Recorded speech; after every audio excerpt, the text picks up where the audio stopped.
जितिया व्रत कथा। धार्मिक कथाओं के मुताबिक बताया जाता है कि एक विशाल पाकड़ के पेड़ पर एक चील रहती थी। उसे पेड़ के नीचे एक सियारिन भी रहती थी। दोनों पक्की सहेलियां थीं।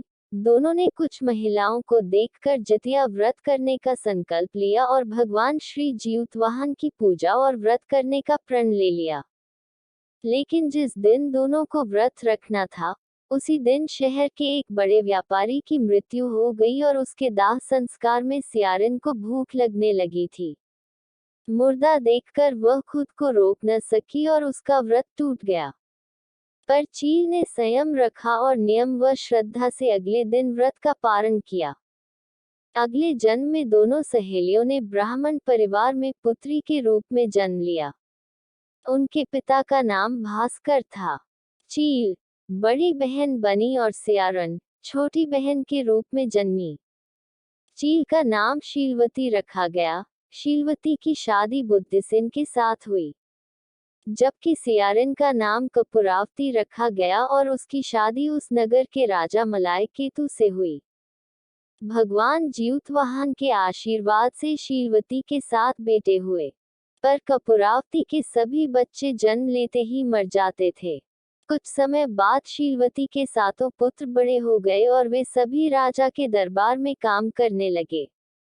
कपूरावती के मन में उन्हें देख ईर्ष्या की भावना आ गई। उसने राजा से कहकर सभी बेटों के सर काट दिए।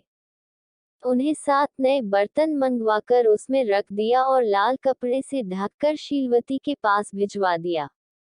ये देख भगवान जीतवाहन ने मिट्टी से 7 भाइयों के सिर बनाए और सभी के सिरों को उसके धड़ से जोड़कर उन पर अमृत छिड़क दिया। इससे उनमें जान आ गई। 7 युवक जिंदा हो गए और घर लौट आए। जो कटे सिर रानी ने भेजे थे वे फल बन गए। दूसरी ओर रानी कपूरावती बुद्धिसेन के घर से सूचना पाने को व्याकुल थी। जब काफी देर सूचना नहीं आई तो कपूरावती स्वयं बड़ी बहन के घर गई।